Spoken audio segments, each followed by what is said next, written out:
आप लोग comment section में और मेरे इंस्टा के डीएम में बहुत ज्यादा बोलते हो कि हिंदी मीडियम से ना नीट क्रैक हो सकता है ना जेडबल मेंस क्रैक हो सकता है, जबकि बहुत सारे एग्जाम्पल हैं। लेकिन आज मैं आपको मिलवाने वाला हूं ऐसे व्यक्ति से जिन्होंने हिंदी मीडियम से, सही सुन रहे हो, सिर्फ हिंदी मीडियम से जेडबल मेंस एंड नीट दोनों क्रैक किया है। तो आइए सुधांशु से हम जानते हैं उनके बारे में। तो हाय Sudhanshu. Hi Vivek, hello everyone. Myself Sudhanshu. I am a second year MBBS student at GMC Ratlam and 2023 में मैंने हिंदी मीडियम से प्रिपेयर करते हुए नीट एंड जेई मेंस दोनों ही एग्जाम को क्रैक किया था। एंड मुझे पता चला कि विवेक भी हिंदी मीडियम से, तो हमने एक ये वीडियो का प्लान किया जिसमें हम ये डिस्कस करेंगे कि हिंदी मीडियम के बच्चों को एक जो डाउट है, ऐसा लगता है कि हिंदी मीडियम से नीट या जेई को क्रैक नहीं कर सकते, बहुत ही डिफिकल्ट है, तो उनको एक थोड़ा सा ट्रस्ट भी हो जाए और आपकी as a Hindi medium student क्या स्ट्रेटेजी होनी चाहिए, वो सब चीजें हम डिस्कस करेंगे। हम दोनों हिंदी मीडियम से हैं, बट ऐसा रहेगा कि मैंने कैसे प्रिपेयर किया और कैसे क्रैक किया वो मैं अपनी स्ट्रेटेजी इस वीडियो में आपके साथ शेयर करूंगा। मैं चाहता हूं क्योंकि सुधांशु के बारे में ये खास बात है लेकिन कि मैंने जो है ना, मैंने हिंदी से इंग्लिश जस्ट नीट के टाइम में चेंज कर लिया था। तो मुझे क्या है, बहुत सारे स्टूडेंट्स इसको गलत वे में ले जाते हैं कि मैंने जानबूझ के किया था। उस टाइम हिंदी का बेस नहीं था, है ना। तो वो जैसे एक तुम्हें क्वेश्चन बताता हूँ, वो कह रहा था कि भैया मेरे 2 ड्रॉप हो चुके हैं हिंदी मीडियम से, अब मैं 3rd ड्रॉप ले रहा हूँ इंग्लिश मीडियम से। तो ये कितनी बेवकूफी वाली बात है ना। हाँ, देखो मतलब मैं ये मानता हूं कि अभी इस पॉइंट ऑफ टाइम पे जो चीजें चल रही है, जितनी ऑनलाइन में चल रही है, ऑफलाइन में चल रही है, आपके पास हिंदी मीडियम में, इंग्लिश मीडियम में, दोनों ही मीडियम में बहुत सोर्स अवेलेबल है प्रिपेयर करने के लिए। बस आपके अंदर कैपेबिलिटी होनी चाहिए कि आप अच्छे से प्रिपेयर कर कर, मेहनत कर कर उस एग्जाम को क्रैक कर पाए। ऐसा कोई जरूरी नहीं है कि इंग्लिश मीडियम वाले कर पाएंगे, हिंदी वाले नहीं कर पाएंगे। हाँ, ये मान रहे हैं कि इंग्लिश मीडियम वालों के पास मल्टीपल्स ऑप्शन रहते हैं, बट हर टीचर जो पढ़ा रहा है वो अपने आप में एक एक्सपर्ट है। तो जितने भी मटेरियल आपके पास हैं, जितनी भी बुक्स हैं, वो सब तो already English to Hindi translate रहती है, तो वो सेम ही रहती है, उसमें कोई डिफरेंस नहीं होता है। बट जो टीचर आपको ऐसा लगता है कि इंग्लिश में अच्छे टीचर हैं, तो वो क्या है, एक हवा बना रखी है ऐसी है ना, कि ऐसा लगता है कि एक्स टीचर है तो ये सुपरस्टार है, तो वो केवल इंग्लिश में ही पढ़ा रहा है, तो आपको नहीं लगता कि मेरे को भी इससे पढ़ना है। बट ऐसा नहीं है। अगर एज सच में बता रहा हूं आपको, कोई भी टीचर जो पढ़ा रहा है, चाहे किसी भी बैच में पढ़ा रहा है, किसी भी कोचिंग में पढ़ा रहा है, वो अपने आप में बेस्ट है, तभी जाकर वो वहां तक पहुंचा है। जिस प्रकार कोई डॉक्टर क्यों चाहेगा कि उसका पेशेंट हमेशा बीमार रहे, क्यों चाहेगा, मतलब वो तभी फेमस होगा जब उसका पेशेंट ठीक हो और वो 2-4 लोगों से और क्या। सेम टीचर कभी बुरा नहीं चाहता, उनका नाम होगा ना। तो आज मैं सुधांशु से कुछ ऐसे पॉइंट डिस्कस करूंगा जो आप ज्यादातर पूछते हो और जहां आप सबसे ज्यादा डाउट में रहते हो, वो सुधांशु क्लियर कर पाएगा। रुक जाओ, सुधांशु के बारे में एक और खास चीज, ये ऑल इंडिया कोटा से है। हाँ। यानी ऑल इंडिया कोटा से अगर आप एमपी में एडमिशन लेते हो तो आपको एक हाई स्कोर चाहिए पड़ता है, क्योंकि ऑल इंडिया रैंक मैटर करती है, यहाँ स्टेट रैंक मैटर नहीं करती। तो इनके नीट में बताइए आप। नीट में मेरे 630 मार्क्स आए थे और जेई मेंस में 2023 में, और तब मतलब 2023 में 630 मार्क्स बहुत अच्छे होते थे। और जेई मेंस में मेरे फिजिक्स और केमिस्ट्री 2 अटेम्प्ट किए थे, जिसमें फिजिक्स में 99.6 परसेंटाइल एंड केमिस्ट्री में 98 परसेंटाइल थे। चलो अब सबसे पहले बेसिक से स्टार्ट करते हैं कि आपने बिल्कुल क्लास 1 से क्लास 12 तक एकदम हिंदी मीडियम। हाँ बिल्कुल, मतलब मैं ये कहूंगा कि 8 तक मैं प्राइवेट स्कूल में पढ़ा था जो कि इंग्लिश मीडियम था। बट वही था कि मेरे को इंग्लिश इतनी समझ में आती नहीं थी, तो मैंने मतलब क्लास 9 से स्विच किया था हिंदी मीडियम में। फिर 12 तक मैं हिंदी मीडियम में पढ़ा और गवर्नमेंट स्कूल में पढ़ा मैं, जो गवर्नमेंट स्कूल होती है उसमें, ठीक है। और गवर्नमेंट स्कूल में पढ़कर 12 तक पढ़ा, और 12 पढ़ने के बाद मैं ये जाना कि वास्तव में नीट होता क्या है। मतलब जब मैं 12 में था तब मेरे को पता पड़ा। हाँ, 12 में था तब मेरे को पता पड़ा, क्योंकि गांव में रहते हैं, वहां इतनी नीट वगैरह की बातें नहीं होती है। तब मेरे को 12 में था मैं, तब मेरे को ये पता पड़ा कि नीट होता क्या, इससे डॉक्टर बनते हैं। अब 12th में कितना परसेंट आया था बोर्ड में? 12th में एक्चुअल में तो कोविड के थ्रू मतलब प्रमोट किया गया था, बट परसेंटेज अगर जानना चाहो 98.60। मेरी भी 91 पहुंच गई थी। हाँ, अब मेन बात करते हैं कि तुमने भी, तुम्हारे दिमाग में डाउट्स आए होंगे कि मतलब 12th के बाद तुमने कैसे डिसाइड किया कि मेरे को हिंदी में ही प्रिपेयर करना है, क्योंकि यही लोग ये पहला डिसीजन ही गलत लेते हैं। जब मैंने 12th में प्रिपेयर करना शुरू किया था घर पे, तब मैंने ऑनलाइन स्टार्ट किया था। तो ऑनलाइन उस टाइम पे बस एक कोचिंग थी जो हिंदी मीडियम का बैच प्रोवाइड कर रहे थे। तब PW है, अनअकैडमी में है, इनका हिंदी मीडियम में कुछ भी नहीं था, यूट्यूब पे भी 0 कंटेंट। तो मतलब मेरे को लगता था यार कि ये तो स्ट्रगल है ना। तो उस टाइम पे मतलब मैं रियल में बता रहा हूँ, फिजिक्स जो थी वो मेरी फेवरेट सब्जेक्ट थी, बट वो मेरे को इंग्लिश में भी समझ में आ जाती थी। तो मैं अलग सर की जो फिजिक्स की वीडियो थी वो देखता था तब बहुत, तो मैं फिजिक्स वहां से कर लेता था। बाकी मैं जो परचेस किया था मैंने बैच हिंदी मीडियम का, वहां से पढ़ता था। तो मेरे को थोड़ा सा मतलब ऐसा लगता था कि गलत डिसीजन है, बट फिर मेरे को ऐसा पता पड़ा कि ऑफलाइन में शायद ऐसा नहीं होगा। और वास्तव में जब मैंने ऑफलाइन देखा तो जो टीचर इंग्लिश में पढ़ा रहे हैं सेम वही हिंदी में पढ़ा रहे, सेम चीजें पढ़ा रहे, सेम क्वेश्चन करवा रहे हैं, तो मेरे को लगा कि इतना कोई डिफरेंस नहीं है, बस आपके अंदर कैपेबिलिटी होनी चाहिए एग्जाम को क्रैक करने की। और उस दिन से आज के टाइम पे तो सॉरी आज के टाइम पे तो हिंदी में भी सेम टीचर पढ़ाने लग गए बहुत प्लेटफॉर्म पे, तो ऑनलाइन में भी आजकल कोई प्रॉब्लम नहीं है, उस टाइम पे थी, अभी नहीं है। हाँ, मैं ये पूछना चाहूंगा, जिस दिन से तुमने बैच बाय किया उस दिन से सेकंड थॉट आया कि काश मैं इंग्लिश में होता? नहीं, मतलब मेरा स्टार्ट से ही रहता है कि जब मैं कोई चीज फिक्स कर लेता हूँ, डिसाइड कर लेता हूँ कि हाँ मुझको ये करना ही है, उसके बाद मैं पीछे मुड़ के नहीं देखता हूँ कि फिर क्या होगा क्या नहीं होगा। तुम्हारे सामने बैठे हैं। मतलब मैं एक बार डिसीजन लेने से पहले जरूर सोचता हूँ, बट एक बार डिसाइड कर लिया कि हाँ मुझे यही करना है, उसके बाद मैं पीछे मुड़ के नहीं देखता फिर क्या होगा, फिर मैं रेडी रहता हूँ, जो होगा वो मैं निपट लूंगा मेरे हिसाब से। ये बहुत कंफ्यूज होते हैं भाई मेरे पास सही में, क्योंकि क्या है, मैं हिंदी से इंग्लिश गया था। देखो सुधांशु की अभी तक जो पूरी स्टोरी है वो अभी तक आई नहीं है यूट्यूब पे, दैट्स वाई तुम्हें पता नहीं है। तो मेरे पास क्या है सुधांशु, बहुत ज्यादा यही आते रहते हैं कि अब हमने यकीन 2.0 ले लिया, मैं खुल के बोल सकता हूँ, है ना, इंग्लिश ले लिया, अब क्या इंग्लिश ले लें, एक इंग्लिश आता है, एक इंग्लिश, एक हिंदी, तो फिर वो उसमें कंफ्यूज होते हैं। फिर कहते हैं हम हिंदी, अब रुक जाओ, तुम ये बताओ, एक व्यक्ति है, स्टूडेंट है, इंग्लिश का बैच ले लिया है, इंग्लिश यानी इंग्लिश की बुक से पढ़ेगा, इंग्लिश के बैच से पढ़ेगा, और हिंदी की एनसीईआरटी पढ़ने को कह रहा है, मतलब नहीं, ये नहीं। मैं मतलब तुम बोलो बताओ। मतलब मैं ये कहूंगा कि अगर आप हिंदी मीडियम से हैं तो आपको इंग्लिश की हेल्प लेनी चाहिए, क्योंकि बहुत सारी चीजें ऐसी रहती है जो इंग्लिश में समझना अपने लिए आसान रहती है। जैसे कि जब मेरा फर्स्ट ड्रॉप था, मेरे 2 ड्रॉप थे, जिसमें मेरा फर्स्ट ड्रॉप था उसमें मैं बायोलॉजी की एनसीईआरटी हिंदी में ही पढ़ता था, बट जब मेरा सेकंड ड्रॉप था तो मेरे को मतलब मेरे टीचर ने सजेस्ट किया था कि इंग्लिश में भी अगर तेरे को कंसेप्ट क्लियर है तेरे तो समझ में आसानी से आ जाएगी, और अगर इंग्लिश में समझ में आ जाएगी तो फिर तेरे लिए सोल्व करना, इंग्लिश में टर्म याद करना वो आसान होगा, और होता भी था। इंग्लिश में बायो की टर्म याद करना बहुत आसान होता था। तो फिर मैंने सेकंड ड्रॉप में पूरी बायोलॉजी की एनसीईआरटी इंग्लिश में भी पढ़ी थी और हिंदी में भी पढ़ी थी।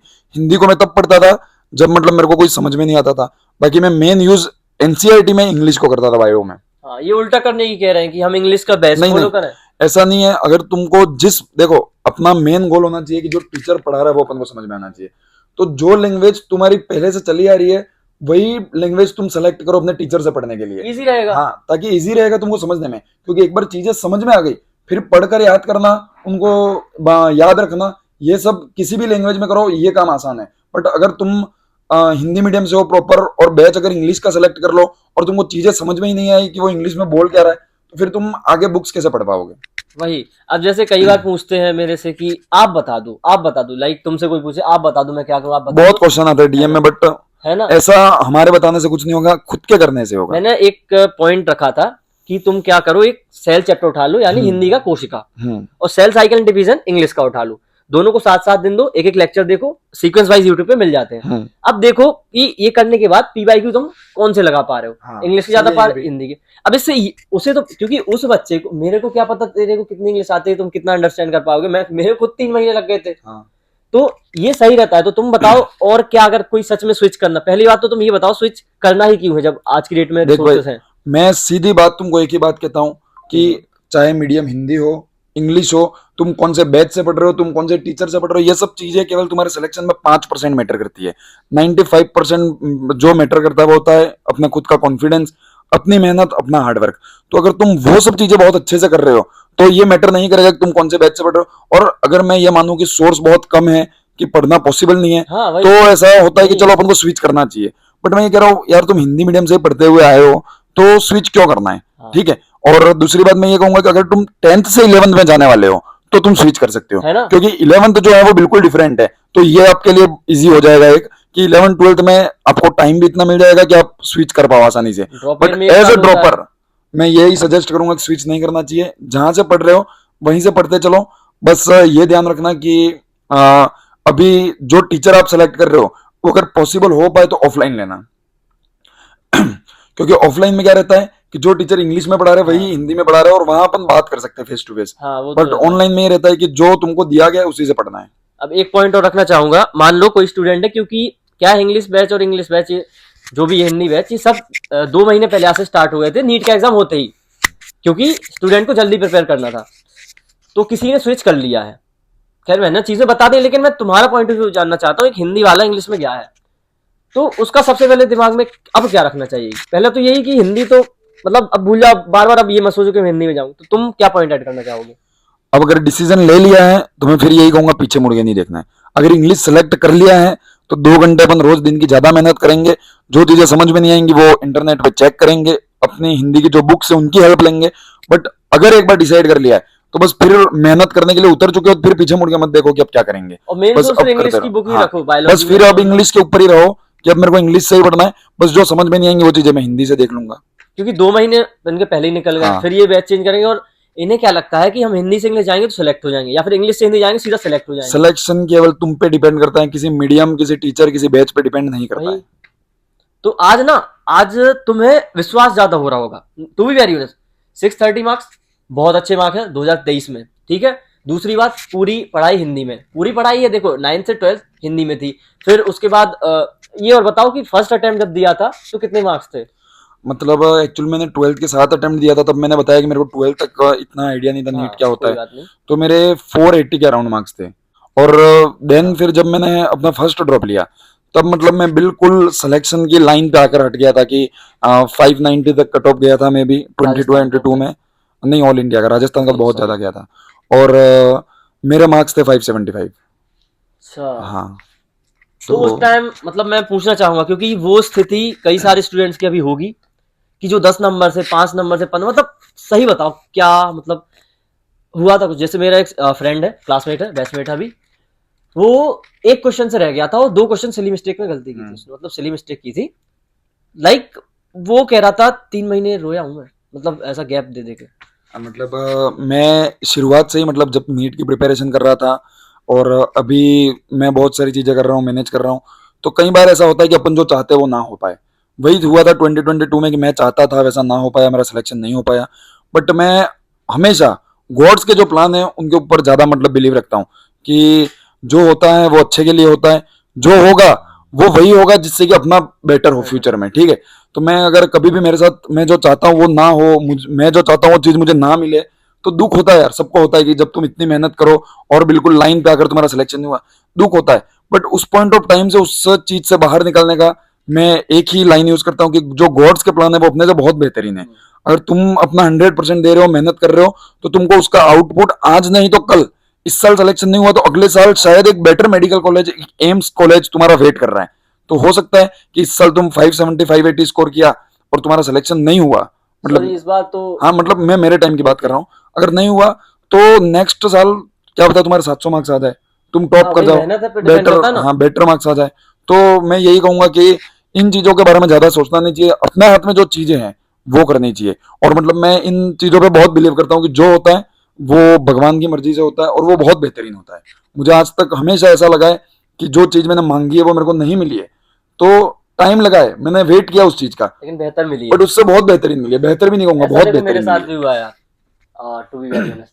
और मैं ये भी कहना चाहूंगा तुमसे कि जो भी तुम्हारे पर्सनल डाउट यदि आ रहे हो, तो इनका मैं इंस्टाग्राम हैंडल मेंशन कर दूंगा, साथ में चैनल, यूट्यूब चैनल, तो आप वहां कमेंट कर सकते हो या फिर डीएम में पर्सनल जाके पूछ सकते हो। और ज्यादातर डाउट्स यहाँ क्लियर हो गए होंगे, क्योंकि इनको सिर्फ कॉन्फिडेंस नहीं है अपने देखो ऊपर। जो कॉन्फिडेंस नहीं था, जो डाउट थे, वो अपन ने क्लियर किया आज की वीडियो में। बट जो प्रिपरेशन की स्ट्रेटेजी के रिलेटेड जो चीजें हैं, जैसे कि फिजिक्स कैसे प्रिपेयर करना, केमिस्ट्री, तो वो मैं मेरे यूट्यूब चैनल पर, हाँ इंस्टाग्राम हैंडल पे डालता रहता हूँ। तो जो आपको मिल जाएंगे अभी डिस्क्रिप्शन में और टाइटल वगैरह में लिंक, तो जाकर वहां से देख लेना, वहां पर तुमको जो चीजें हैं वो मिलती रहेंगी और वहां से तुम गाइड ले सकते हो। बाकी तुम मेल कर सकते हो अगर कोई पर्सनल डाउट है हाँ तो, और बाकी तुम कमेंट सेक्शन में पूछ सकते हो। मैं और विवेक दोनों ही ट्राई करेंगे कि रिप्लाई दे हाँ। तुमको, ठीक और है। ये भी है, देखो मैं हमेशा, मेरा ये मानना है, अभी यहाँ व्यूज कुछ किसी भी चीज की बात नहीं हो रही है।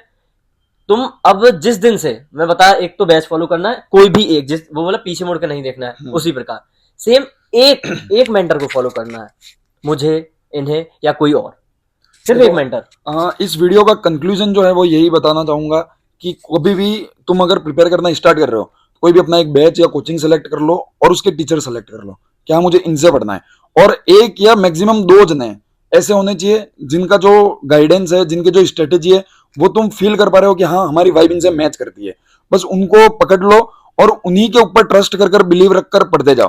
अब कई लोग ये कहते हैं ये टीचर अच्छा नहीं पढ़ाता है, या फिर कई बार ऐसा पूछते हैं होता कि है। मैक्सिमम रिवीजन का सोर्स क्या होना चाहिए, कहां से रिवाइज करना चाहिए। मैं हमेशा यही कहता हूं जो तुम्हारे टीचर के नोट्स हैं वो सबसे बेस्ट है। क्यों? क्योंकि भाई अपन ने नीट एक बार दी होगी, दो बार दी होगी, तीन बार दी होगी, बट तुमको जो टीचर पढ़ा रहा है उसने कम से कम 20 से 25 साल होगा उसके पास एक्सपीरियंस है, तो तुम्हारे जैसे 20 बार से 25 बार बच्चों को नीट दिलवा चुका है, और दिलवा हाँ चुका है, मतलब कि उसके पास इतना एक्सपीरियंस है। आज हमने 3 बार 2 बार नीट दी और 2-3 साल से गाइड कर रहे हैं, तो इतनी चीजें बता सकते हैं क्लियरली। तो उनके पास वो 25 सालों का एक्सपीरियंस, और वो एक्सपीरियंस उनके नोट्स में, उन्होंने जो क्वेश्चन कर रहा है उनमें छुपा हुआ है। मैं यही कहूंगा कि उनके ऊपर ट्रस्ट करना चाहिए। अगर तुम किसी चीज को, इतनी बड़ी चीज को ड्रीम कर रहे हो, क्रैक करना चाहते हो, तो सबसे पहला पॉइंट है ट्रस्ट करना। तुम जब तक अपने मेंटर पर, अपने टीचर पर ट्रस्ट नहीं करोगे, तब तक चीजें मुश्किल होती जाएंगी तुम्हारे लिए। वही, इन्हें क्या टेलीग्राम पे नोट्स चाहिए होते हैं। मतलब मैं मानता हूँ कि भैया दीदी के नोट्स रेफरेंस लो, लेकिन देखो यहाँ मैं क्या कह रहा हूँ, नो प्रमोशन नो कुछ, एकदम 100% जो बात आपके लिए लाभदायक है, समझ रहे हो आप? हाँ सही है। जो चीज इन्हें बेनिफिट करेगी वही डिस्कशन हो रहा है। नोट्स तुम ऐसे यूज करने के लिए किसी के भी ले सकते हो, हाँ। बट खुद के हाथ से बनाई हुई जो चीजें रहती है, वो याद ज्यादा देर तक रहती है, समझ में अच्छे से आती है। तो वही जैसे खुद तुमने करना खुद के चाहिए। नोट्स बनाए थे, मैंने खुद के नोट्स बनाए थे। अब मतलब देखो, उसमें कोई झूठ वाली बात ही नहीं है। एक और चीज पूछना चाहूंगा मैं, इन्हें क्या है, एमबीबीएस की ज्यादा चिंता होती है नीट के कंपेयर में। लाइक, तो तुम इन्हें बताओ कि एमबीबीएस में आने के बाद क्या दिक्कत हुई। मैं तो बता चुका हूँ, मुझे भी हुई है थोड़ी बहुत। ऐसा लगता है अपन को कि हिंदी से इंग्लिश में जाएंगे तो एमबीबीएस इंग्लिश में ही होती है, हालांकि अब हिंदी मीडियम में होने लग चुकी है। बट मैं वहां कभी ये सजेस्ट नहीं करूंगा कि तुम हिंदी से एमबीबीएस करो। तो इन्हें ऐसा लगता होगा कि हम वहां स्विच करेंगे तो प्रॉब्लम नहीं आएगी। मेरे को नहीं आई, तुमको भी नहीं आएगी। मतलब जैसे मैंने बोला कि 10th से 11th में जाते टाइम वो थोड़ा सा टाइम लगता है कन्वर्ट होने में, सेम वही है। नीट से एमबीबीएस बहुत डिफरेंट है। यहाँ का सिलेबस, यहाँ की चीजें बहुत डिफरेंट है, और तुम्हारे पास 5.5 साल का टाइम है, तुम इजीली कन्वर्ट हो जाओगे। थोड़ी बहुत प्रॉब्लम स्टार्टिंग में आती है, बट ठीक है, इतनी तो फेस कर और सकते हैं। ये कंटेंट क्रिएशन भी मैनेज कर रहे हैं, साथ में कंटेंट क्रिएट करते हैं, मतलब बहुत सारी चीजें मैनेज है कर रहे ना? हैं और फिर भी उसके इजीली बाद हो रहा है। हो रही चीजें। अब ये क्या, अब जैसे ये हुए, मुझे मैं हुआ, तो अपन को जो क्लास 1 से क्लास 12 में एक बहुत अच्छे स्कूल में पढ़ा, इंग्लिश स्कूल अपने डिस्ट्रिक्ट के टॉप में, तो ऐसा नहीं अपन उससे बहुत पीछे है, अपन को उससे ज्यादा मेहनत करनी पड़ेगी। हो सकता है वो 2 घंटे पढ़ के कर ले, अपन वो 3 लगेंगे, लेकिन अपन करेंगे ना। हाँ, मैं तुमको एक्चुअल में बता रहा हूँ, ऐसे व्यक्ति जो शुरुआत से ऐसी स्कूल में पढ़े कि वो 12th तक हर साल कम से कम 1-1, 1.5 लाख रुपए स्कूल की फीस भर रहे हैं। हाँ, ठीक है, और बड़ी बड़ी स्कूलों में पढ़े, टॉप क्लास स्कूल्स थी वो, टॉप क्लास कोचिंग में पढ़े। बट मैं आज चैलेंज के साथ कह सकता हूँ, मैं भले हिंदी मीडियम से पढ़ा, पर मेरे नॉलेज के आगे आज वो कुछ नहीं है। जब मैंने नीट की प्रिपरेशन की, तो मैंने जो मेहनत की है, जो मैंने खुद के लिए चीजें पढ़ी है, मैं आज मतलब बहुत चैलेंज के साथ कह सकता हूँ कि उनमें से कई लोगों का सिलेक्शन नहीं हुआ उनके भी कम मार्क्स थे। तो ऐसे बहुत सारे लोग हैं जिनसे मैंने बहुत ज्यादा नॉलेज गेन किया एज ए हिंदी मीडियम। तो ऐसा जरूरी नहीं कि तुम हिंदी मीडियम से हो और कोई इंग्लिश मीडियम से, तो वो तुम्हारे ऊपर सुपेरियर है, डोमिनेंट है। वही। मैं बोल रहा हूँ तुम खुद जितना कर पाओ बहुत बढ़िया है। और तुम्हें इनकी पूरी बातों से एक चीज पता चली होगी, लाइक सेल्फ कॉन्फिडेंस। वो अभी भी दिख रहा है, पहले भी था। और मेरे से तुम पूछते हो कि 80 से भैया कैसे डिसाइड किया कि इंग्लिश भी जाए, ये सेल्फ कॉन्फिडेंस कि मैं कर लूंगा। बस मैं तो यही कहता हूँ कि यार डिसाइड कर लिया, फिर क्या सोचना कि मैं कर पाऊंगा या नहीं। तुम खुद में वो एबिलिटी तो है कि तुम कर लोगे।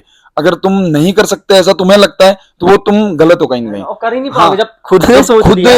अगर मैं सोचू कि विवेक तो कभी इंस्टाग्राम पे 100 के नहीं कर पाएगा, तो वो चलो मेरा पॉइंट ऑफ व्यू है। वही। बट विवेक खुद ये सोच ले कि 100 के यार मेरे बस का नहीं है, तो ये तो गलत है। मतलब मैं आज ड्रीम करता हूँ कि एमबीबीएस खत्म होने से पहले पहले मेरे 1 मिलियन फॉलोअर्स होने चाहिए। तो मतलब अगर मैं दूसरों को बताऊं, दूसरे मेरे मैं पे बोलूंगा ऐसे, भाई थोड़ा तो मुश्किल है यार, मुश्किल है, ऐसा बोलेंगे तो समझ में।